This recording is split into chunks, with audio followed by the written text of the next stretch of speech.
Tonight, a major shakeup is unfolding between Washington and Ottawa, and the timing could not be worse for Donald Trump. US Ambassador to Canada Pete Hoekstra has suddenly left Canada and rushed back to Washington after abruptly canceling a major appearance in Ottawa. And according to reports, this was not some routine diplomatic trip. Organizers say he was urgently called back to D.C. for high-level meetings right as the White House is facing growing pressure over Trump's collapsing tariff strategy. Now think about how dramatic this moment really is. For months, Trump's administration projected total confidence toward Canada. They acted like Canada had no choice but to fall in line.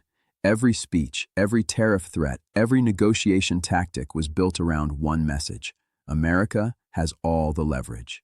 But suddenly, at the exact moment courts are striking down key tariff powers and international resistance is growing, Washington is the side scrambling behind closed doors, and people are starting to notice.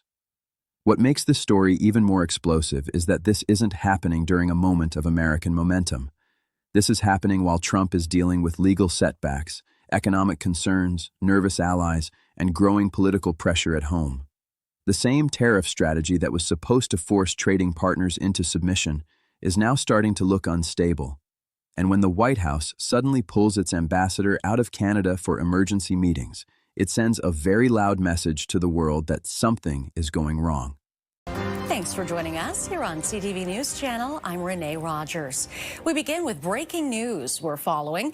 US Ambassador to Canada Pete Hoekstra has canceled a planned speaking appearance in Ottawa as he has been called back to Washington.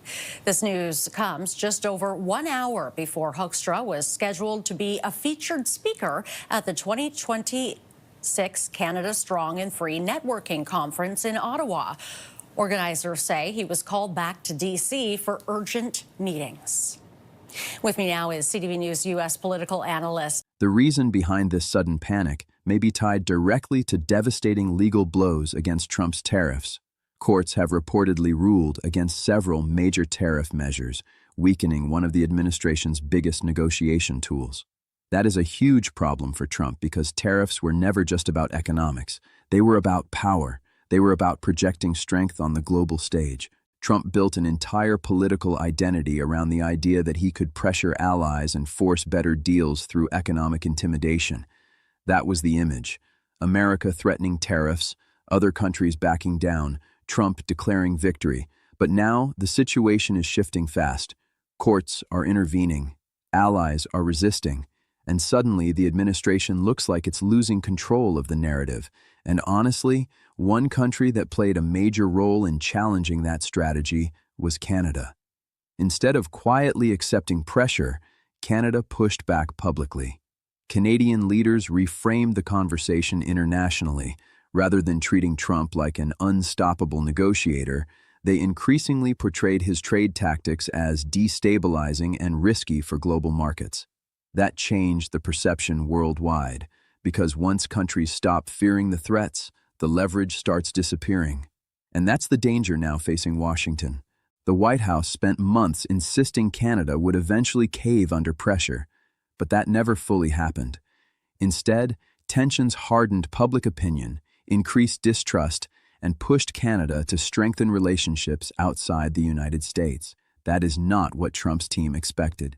And so I think what we're seeing here right now is this could possibly be the White House trying to figure out a response as we move into, of course, the CUSMA review and President Donald Trump pressing Europe on an agreement on trade as well. Could this signal more tension to do with those upcoming CUSMA talks?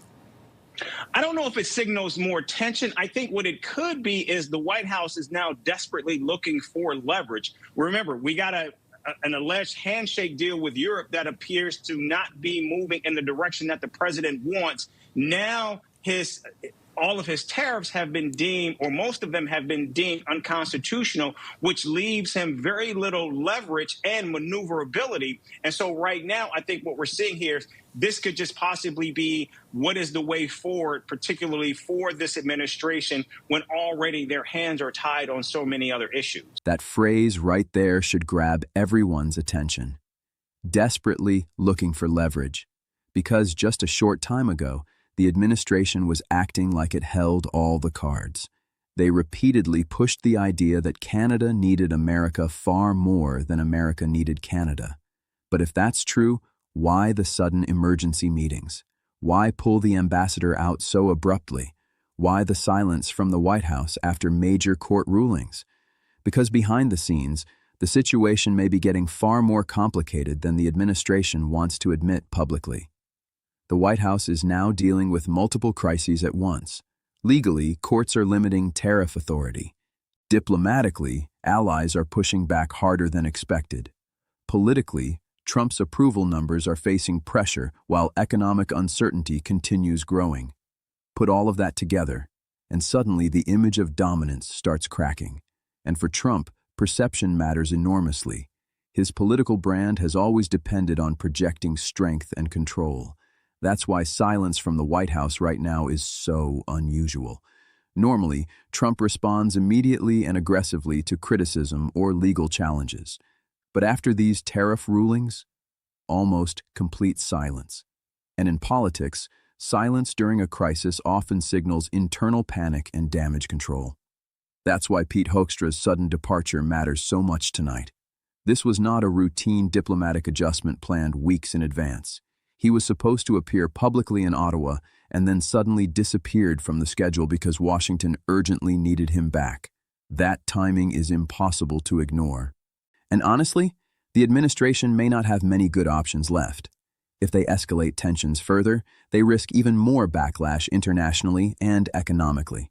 But if they soften their position, they risk looking weak after months of aggressive rhetoric toward allies. They are trapped between escalation and retreat. I think right now, the courts have basically stripped the president of any power on the tools that he has been able to use to threaten and to bully and to gain leverage in talks. And so now they have to figure out what the next step is. I thought it was very surprising that in the face of this ruling, we did not get a response, and we still have not from the White House. And so I think what they're doing right now is scrambling to try to figure out how do they, in fact, move forward. And to say nothing of the fact that what this means domestically for the president, who is seeing his approval ratings continue to crater as he looks ahead to the midterm elections, where it's looking more and more likely like his party will suffer a massive, massive loss. And this is where the political danger for Trump becomes very real,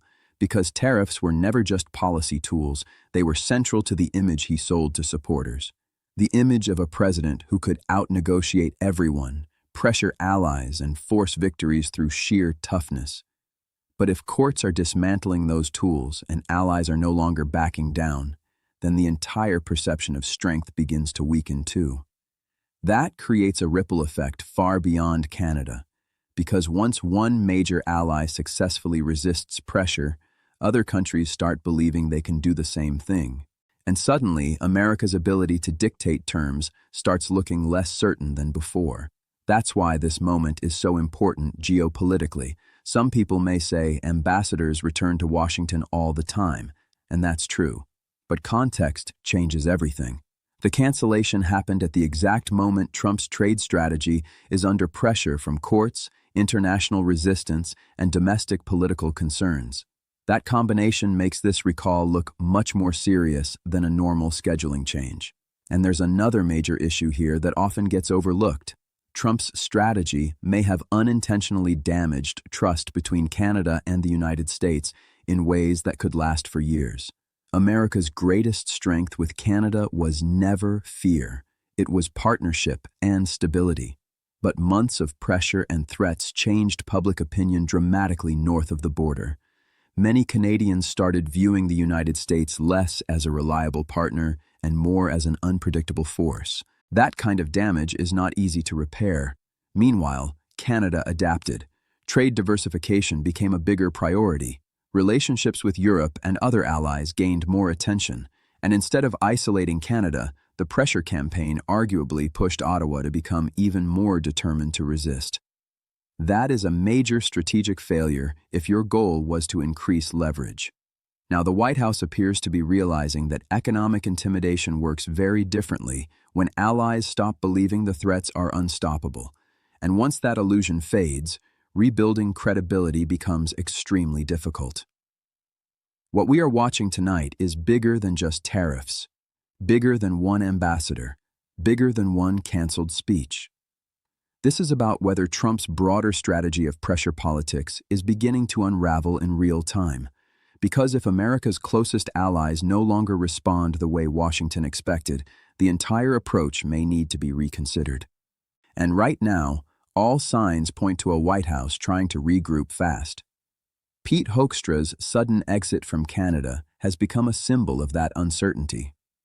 The administration that spent months projecting confidence now looks increasingly nervous, and when Washington starts panicking, the world pays attention. So while officials may publicly downplay tonight's developments, behind closed doors, this appears to be a very serious moment for Trump's trade agenda and for the future of US-Canada relations. Because once leverage disappears, pressure tactics stop working, and once allies stop fearing retaliation, the entire balance changes. Tonight, that balance may be shifting right in front of us.